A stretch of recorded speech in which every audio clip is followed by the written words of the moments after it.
Hello and welcome to episode 59 of Tom's Hirschsprung's podcast. A very special author with me joins all the way from Australia. She is the author of Oscar the Unstoppable, that we're going to talk about later on in the program. A huge welcome to Simone Rist. Welcome to the podcast. Thank you, Tom. Thanks for having me. I'm excited to be here. No, thanks so much for coming on. I think as we were talking a little bit beforehand, we have sort of tried to get this going for a while. So I'm very, very happy to get you on. And I've had a lot of requests from people saying, you really need to get Simone on. You really need to get her on. I'm like, I'm trying. I'm definitely trying. We will manage it. And today we have. So I am delighted, absolutely delighted to be joined by you. Now, we did mention that you are the author of Oscar the Unstoppable, and we will talk about that most definitely a little bit later on. But first of all, would you like to explain who Oscar is? Yes, absolutely. So he is my son. He's my firstborn child. He is 7 years old in April. Um, so yes, and he was diagnosed with Hirschsprung's a couple of days after birth. So I had a complicated pregnancy and was closely watched up until Oscar was born.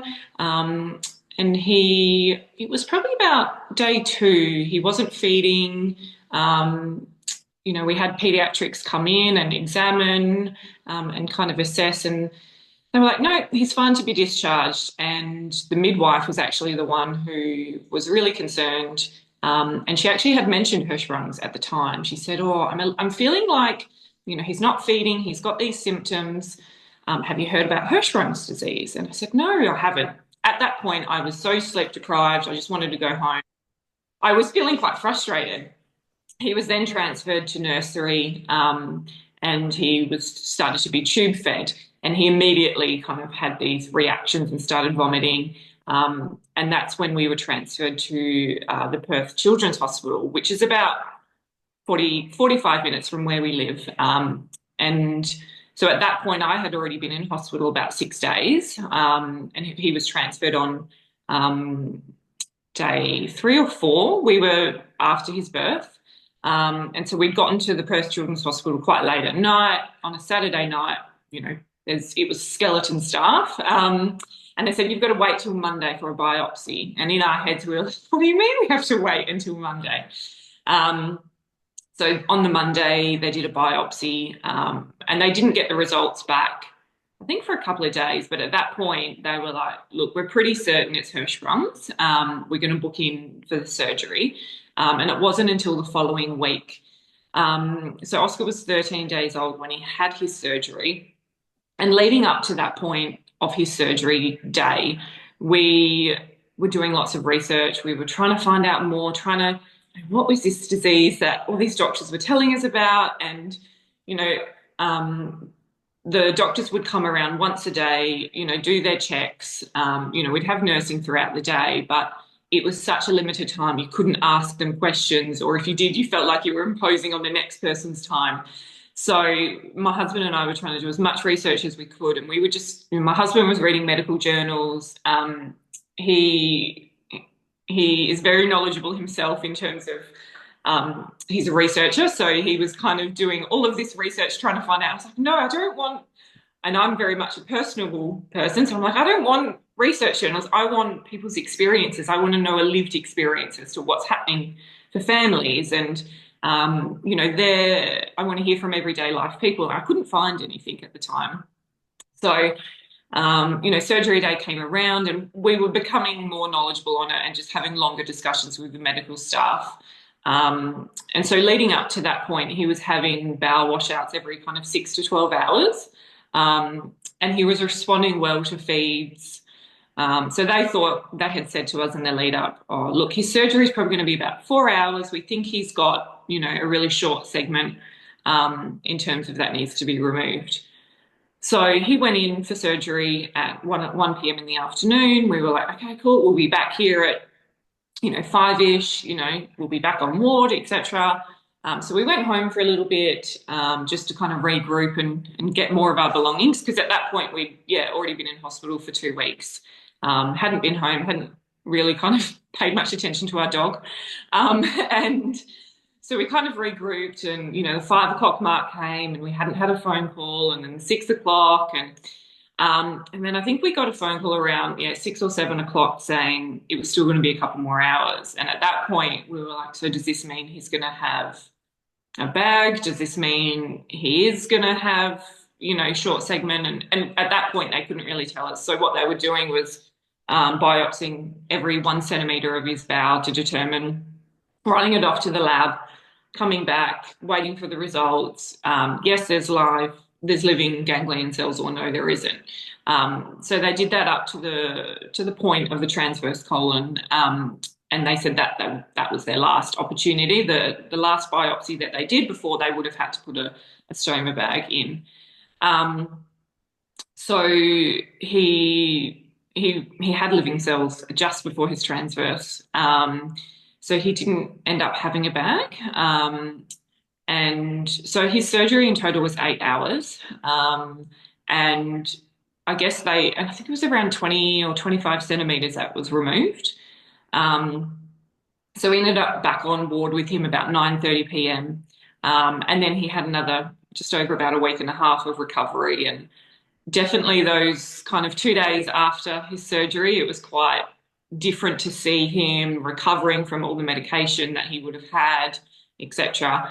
And then post that, we were actually discharged on his due date, which was a very special kind of experience. And then we got home, and it was really surreal because there was no beeping, there was no daily obs, there was no, or 3 hourly obs. It took us a while to kind of get back into home life, and then we actually had to be back at the hospital every week for checkups. And then we started the dilation process, which went on for it was about 11 months. And I understand now there's actually been a big shift in how long dilation now occurs for compared to when Oscar was young. It's quite a shorter stint now. So we were spending a lot of time at the hospital. But at that point here in WA, Children's Hospital was actually being upgraded. And so we had this experience of where he was on ward.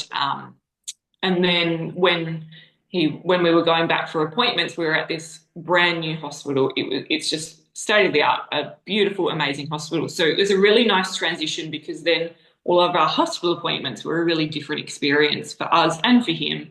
And it kind of feeling like a fresh start, and, we're on the road to recovery, etc. So yeah, he had kind of weekly, fortnightly, monthly appointments up until he was about 18 months old, 2 years. And then he was transferred to the like a colorectal intensive team, where they've got, a variety of professionals on the team. And they were kind of, 3 monthly, then 6 monthly, and now they're currently yearly appointments. So he's still involved in that team. We've actually got an appointment coming up soon. So it's been an interesting journey, and for us as parents, learning along the way all the different hurdles that we were faced with, but all the different wins as well, and just learning about the disease and connecting with other parents, I think, has probably been the biggest win for us, and learning more about the disease from lived experiences, and having that connection with others is just incredible. There was a time in his life where it was about the age of, between the age of about 2 to 3.5, where he was having regular episodes of enterocolitis. And at the time, we had thought he was just having gastro. It was, the symptoms present very much like gastro. I was pregnant when he was about 3. I was pregnant with our second child, and, juggling what you thought was gastro, and, pregnancy at the time was just like, oh, what is going on? And so we ended up kind of speaking with his surgeon again about, okay, does he need another surgery? This was happening way too regularly for it to be something that we could actually, we understood that something needed to shift. So at the time, we saw the surgeon, and he had recommended Botox or, some kind of other form of intervention. And because my husband is very much a researcher and kind of looks into more things, and we started to kind of delve a little bit deeper, and we kind of started to look at his diet and looking at different ways that we could actually manage the enterocolitis. Um, so we actually spoke to the surgeon, and he recommended that as an alternative, we could engage with a dietitian and a physio who he was actually connected with. And they were specialist dietitians and physios who specifically work with children with bowel diseases. So we engaged with them, and that was probably one of the most significant, like life changing points for him. So we started on a low FODMAP diet, and eliminated, glucose, fructose, and lactose. And then we immediately, it was probably within about a month or 6 weeks that we saw the complete stop of enterocolitis and an immediate change, because we had removed all of those. We kind of followed low FODMAP to an absolute T, and the whole like we were doing it as a whole family. And it was interesting because we hadn't really known about this, or there hadn't been a lot of talk about diet or low FODMAP, because a lot of the kind of research or things that we were looking at just automatically fell to surgery, kept falling to surgery. And we didn't, he was already gaining like quite a lot of anxiety towards medical appointments. So we didn't want him to continue to have those experiences. And we were kind of thinking, okay, well, what can we do? Is there something else that we can do? And we obviously knew what you put into your body can really have an impact, and etc. So we then started the reintroduction process, very kind of strict. You'd have to do like really small portions of fructose and then only reintroduce one at a time. And, like we followed the dietitian's advice on that.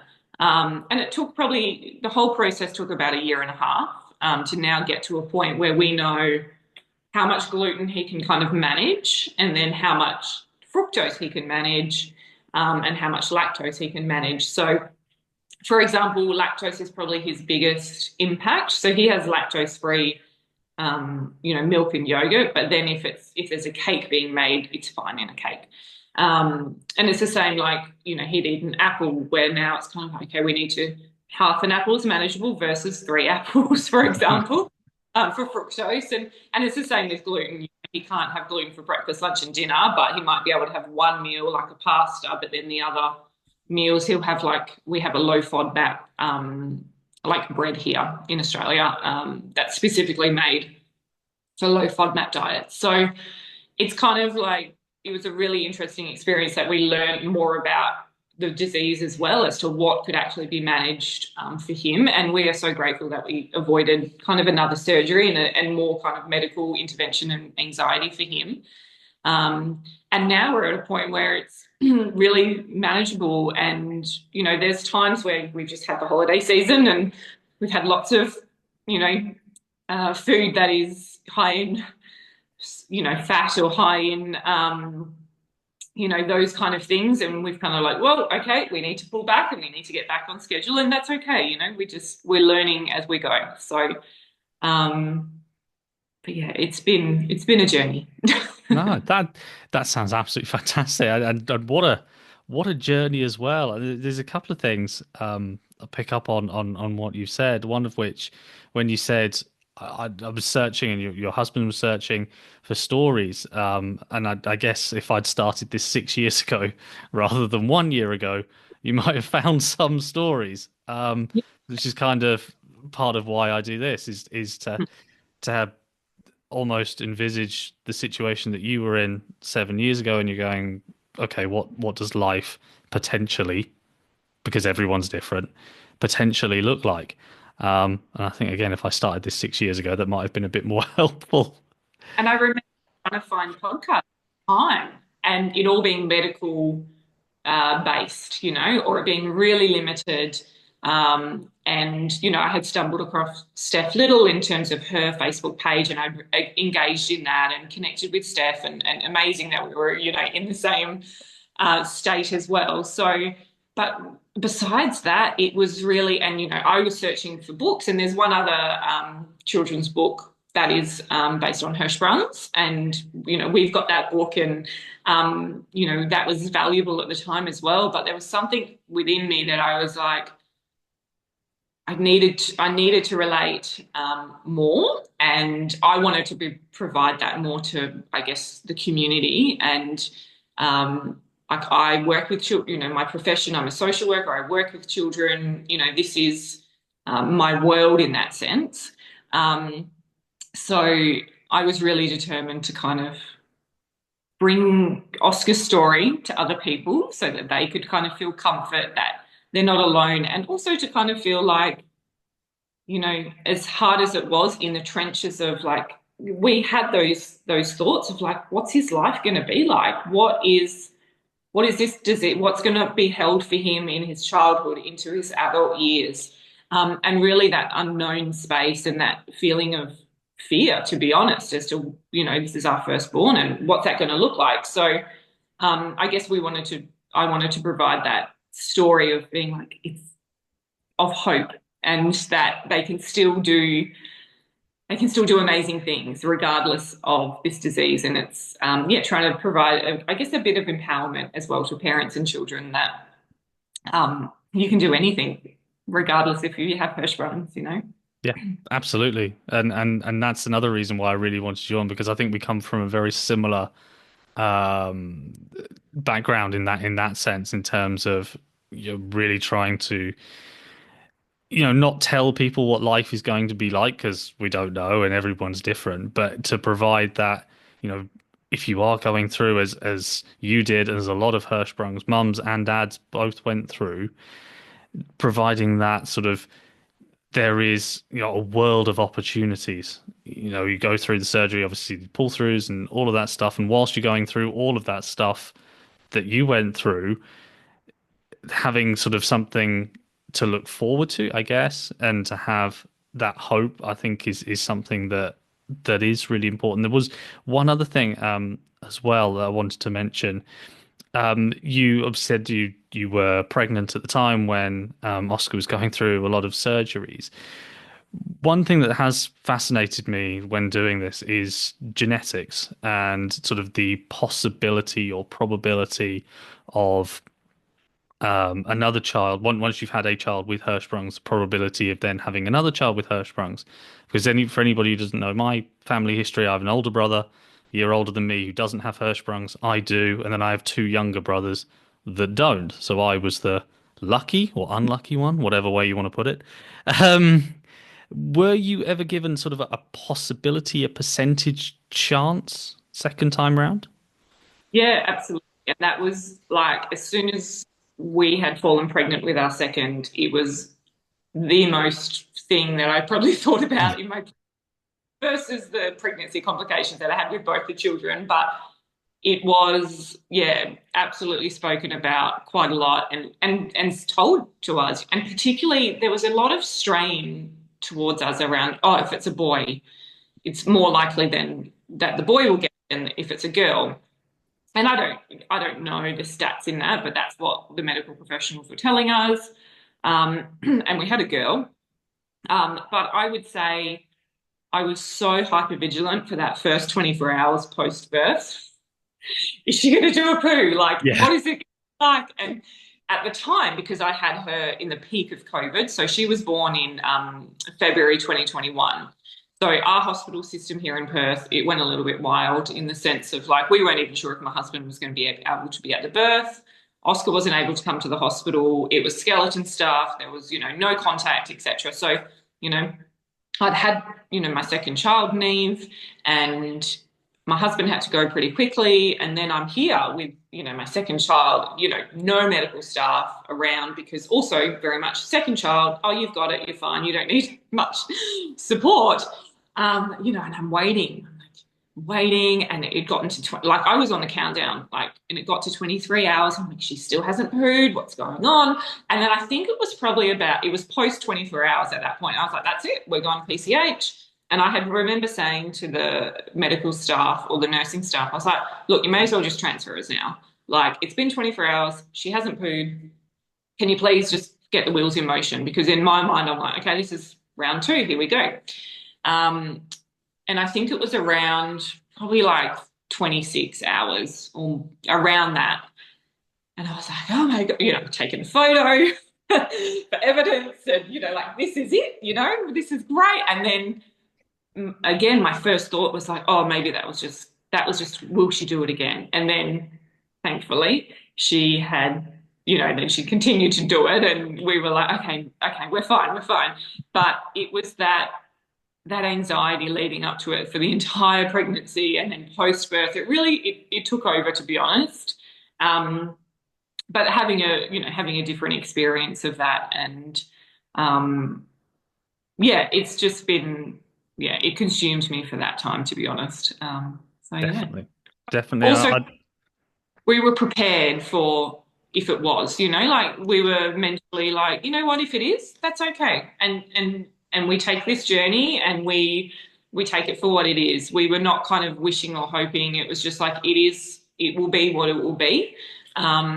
And very much trying to keep an open mind to that. And having the experience with Oscar, we felt more equipped if we were going to go down that route again, I guess. Absolutely. And I don't think anybody will quite understand the thoughts, apart from if you are a Hirschsprung's mother, of waiting for your child to poo. I don't think anybody quite grasps that like a Hirschsprung's mother does. So, you're very true. That's very right.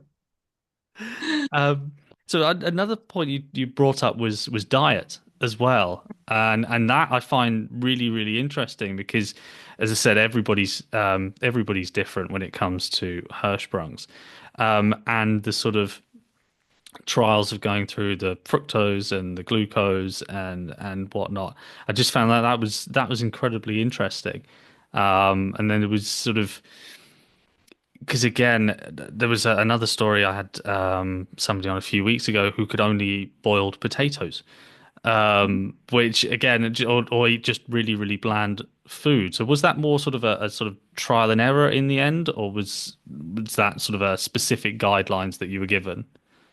Yeah, so the dietitian gave us very specific guidelines of kind of like, okay, for example, the gluten. Okay, you've got to introduce half a slice of bread for the first day, and then for 2 days do that, and then for the third day introduce two-thirds of a slice, and then introduce. And at that point, you weren't allowed to introduce any other of the lactose or fructose.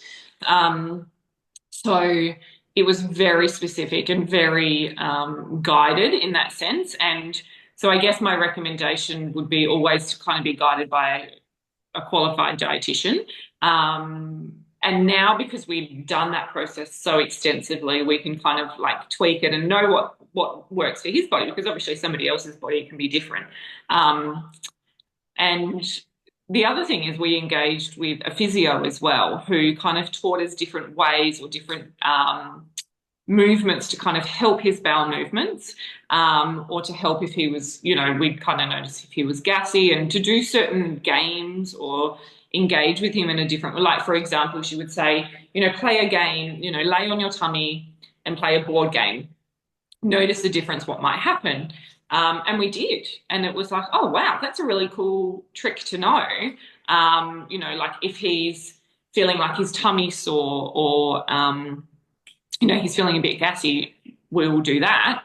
And that was a really good tip. Or, there'd be certain movements or certain ways to do things. So we probably engaged with the physio a little bit less than the dietitian, but it was still very valuable in that sense. And then they were both working really closely with his surgeon. They actually all worked at the same clinic. Um, so it was a very helpful process that everybody was kind of communicating with each other, and everybody, was on board and knew Oscar's needs in that way. Yeah, no, that's fantastic. Always very helpful when departments talk to each other. Always always incredibly helpful when they do. Now, as we mentioned at the beginning, you are an author of Oscar the Unstoppable, selling worldwide, and we'll talk about how you can get it a bit later on. Um, First of all, am I right in saying that this is the one and only book that you've written, never sort of written a book before? No, this is my first book and would probably be my my last. Go out on a high, absolutely. Yeah, so yeah, it's my first book. I'm very taken by children's books. Like when I was pregnant with Oscar, and even when we were in the hospital with Oscar, we would read to Oscar. I would have a stack of children's books on his little trolley under where he was sleeping, and we'd read to him every day. And our friends would send a lot of children's books in. And I remember going into his surgery, a friend had gifted us, this beautiful book about bravery that I had read to him just before he was being wheeled into surgery. And he still has that book now. So yeah, children's books are very special and very important to me. So that's why it just seemed like a easy, well, I wouldn't say it definitely wasn't easy, but it was something that I was like, oh, I can do this. Like I'm passionate about it, so I can do this. No, absolutely fantastic. And there is a story of how everything sort of came about on your Instagram page. Then am I right again in saying that you were reading a lot of children's books to Oscar and then thought, right, now I'll write one because there wasn't a book or certainly not one available about Hirschsprungs. Yeah, that's true. Yeah, like we have so many books, and through his first year we were reading lots of different books, and I would go through the internet and trying to find all different books around diversity, or different books about being different and still being capable. And it's like, there is nothing I can find. And like I said, we have one children's book that I think was written by an American a couple, and we had that book, and we were like, oh, I feel like there needs to be something different here. I felt like an urge that I needed to do this for Oscar. And I remember setting out, I was like, you know what, even if it's just for him to see himself and in print, and know that he is being seen and heard in that space, and that's goal achieved. And if I can get it out to other families, and that's just a bonus. That's incredible. I wanted him to feel a sense of belonging, a sense of that he was a part of a children's book, that kind of world, that he could kind of pick up a book and be like, oh, I can relate to this, at any age. So yeah, that was a really big motivation for me to kind of write it, for him to have that sense within himself. Fantastic. No, I love the entrepreneurial spirit of there isn't something, so stuff it, I'll do it myself. I love that. I love that spirit. I think that's fantastic. And as we mentioned as well, I think you said previously that it took you quite a while to write it, get it into print. Um, how long roughly did that all take? It probably took about a year and a half to 2 years potentially. So I think I started writing it I was pregnant at the time. I think it was about 2020. Towards the end of 2020, I had just, he was 2 at the time. So, and this was when, 2 years old, he's starting to engage more, starting to really enjoy children's books. And so I just opened a Word document and I just started writing from what I knew as a parent. And along that way, so it took about 6 months before I then started to seriously explore an illustrator. And in my mind at that point, I really wanted to obviously keep it within Australia. I was really passionate around getting an editor who was able to read it in Australia, to understand our language, understand our slang, or understand, just the context of Australia. And then I really wanted to engage an illustrator who was Australian as well, because I wanted to have, or A, be on the same time zone, and B, be able to kind of have that engagement in Australia, and to support another professional who was trying to, run their own business in Australia. And Moranti is just, who's the illustrator, is just an incredible human being. And we worked together for over a year, and it was back and forth emails, it was Dropbox, it was, phone calls. It was a beautiful process with her, and she was so patient with me. I am a very detailed person, so it would be like the shade of red, can it be a little bit more this, or can you put an extra shoelace on, or little. She was just so accommodating and so incredible. And as you can see from the book, it is just an incredible illustration. It is uncanny as to how much it looks like Oscar.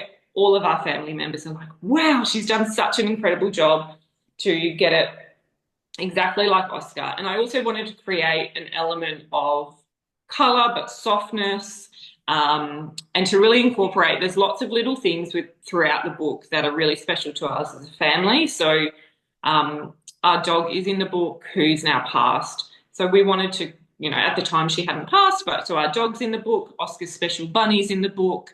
I provided pictures to Moranti of Oscar in that hospital, the page where Oscar's in his hospital bed, and myself and my husband Elliot looking over Oscar. She illustrated that from the picture that I sent her. So a lot of the illustrations she did were images that I had sent from our experience in hospital, or post hospital. So yeah, I'm forever grateful for her in creating this, because it wouldn't be the book that it is if she didn't do those illustrations, to be honest. And yeah, she's just an incredible human being. Fantastic. Well, it just sounds like a great collaboration. It wouldn't be Yeah, there without the illustrations, but it wouldn't be there without your words either. So yeah. it sounds like a fantastic collaboration. And speaking about sort of the person who the book is about, how does Oscar feel about the book? Oh, he loves it. He thinks that, particularly, when we first kind of released it, he was very much like, oh, that's me. I've got my own book. And then there'd be times where he'd kind of feel he was still kind of figuring out, like, how much do I want to, show other people in my life about this book. So, there's been times where he's chosen to take it to school and share it. And actually, his school have it in their school library. I donated it to the school library and to all of our local libraries. I also donated copies. But he feels, yeah, really empowered by it. He loves seeing himself there. He also just loves seeing other kids hold the book and feel like a connection with another child who has Hirschsprung on the other side of the world.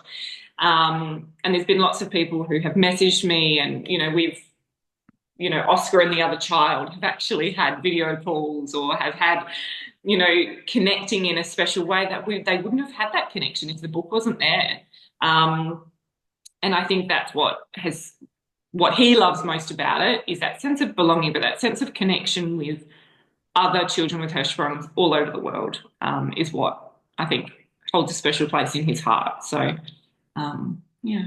No, that's fantastic. That's brilliant. And you spoke about the release of the book as well. It took sort of about a year and a half to do.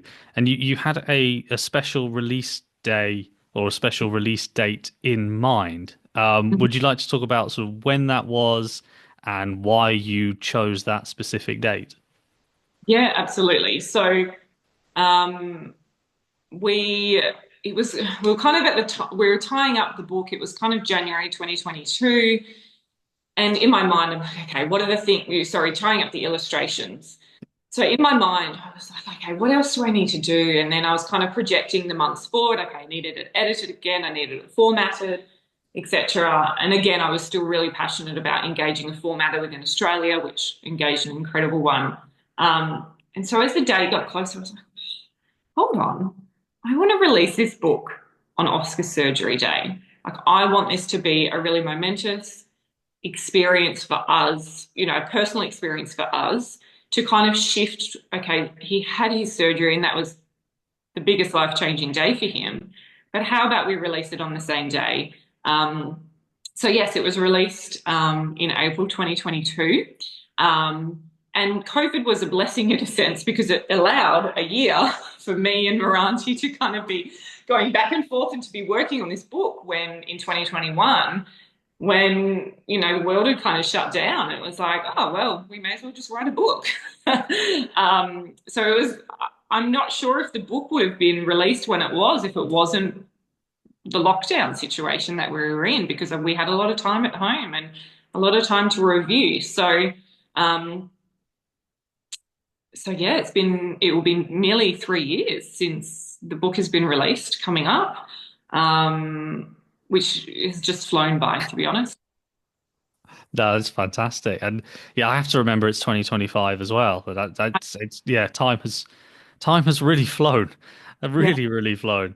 But it was a quote as well that you wrote on your Instagram when you're telling all about the story that I loved that I'd love you to expand and I'll share it as well. That when you were packing up the books ready to send or whatever, Oscar said to you, and I quote from your Instagram, "Do all of these people love me?" Which I yeah, thought was amazing, yes, just yeah. really amazing. He he absolutely just loves the connection with other people. And, every time, I've got a particular envelope that I send it in. So as soon as the envelope's out, it's like, who's bought my book? Where do they live? What's their name? How old are they? Like wanting to know everything. I was like, okay, I don't know, you know, um, you know, all over the world and different ages. I have a lot of teachers who purchase the book because they want to share it with their students, or I have libraries who purchase a book, or I have a lot of medical professionals and they'll email and say, hey, I'm a surgeon in, Ohio in America. I want to, I've purchased your book. I'm sharing it with my patients. Um, so every single order that comes through, Oscar is aware of. I let him know who they are. And generally, if I kind of know who they are, I'll let them know. And a really special experience that we're now able to do is Oscar. So if I'm sending the book from my website, Oscar handwrites the notes to the buyer. So he will write a little blurb on the back of the flyer thanking them, and sometimes he writes a novel, and then sometimes he loves to choose the lollies that go in. Like we send a little mentor in there, and he might sneak one and um, puts one in the envelope, and then we often go to the post office together and post it. So it's a really special experience. If people are buying in Australia, then that hoping that they're buying from my website so we can do that special experience for him. Um, but in saying that, he just loves seeing from Instagram or from the Facebook groups that all the different people who are reading the book, or it will, is that baby reading my book, or is that, teenager, or, whatever that looks like. That's So yeah, fantastic. and because when we go to our local library, often I will search the book and see if it's in or out. And there was a time where I'd searched and been like, oh, reserved 3 times. I'm like, who's reserving this book? It's in high demand. It's probably just my family and friends. But um, but yeah, it's just such a surreal experience, I think, for all of us involved. Um, to be able to have this opportunity to share Oscar's story with the world. Absolutely. And I on a slightly lower level, I think I do sort of understand where you're coming from when I think, who's listening to the podcast? It probably just is my mum and dad. But I kind of, think where are they listening from and all of this, that, the other. And a question I probably should have asked a little bit earlier on, but with the book itself, I know we talked a little bit about it's Oscar's story and his journey. Um, if you were to sum up the book in sort of a few sentences, what would you say if someone said to you, well, what's it all about? Yeah, absolutely. Unstoppable is about sharing what Hirschsprungs can be in a really child and simple terms, but also focusing on how a child with Hirschsprung's disease can do anything. It's not going to stop them from playing basketball, or it's not going to stop them from reaching their goals. And I really wanted to write a book that was empowering for children with Hirschsprung's disease and their families and their siblings and their peers, and to normalize and to bring awareness to the disease and to really celebrate it as well, and to really showcase it in a really positive light, and to bring hope to families and to children, and to be honest, for the children with Hirschsprung's disease to feel seen and heard, within a children books collection, I guess, in a sense of, often children will pick up books and be able to identify with that. And I think because there is such limited books out there on Hirschsprung's disease, that this is a book that they can pick up and feel a connection to, and they can feel like they can relate to somebody, and there's somebody else out there like me. And that's probably one of the biggest feedback I've got, is that children are reading this book and feeling like, oh, wow, Oscar's like me. Oscar's my friend. Or I've got scars like Oscar.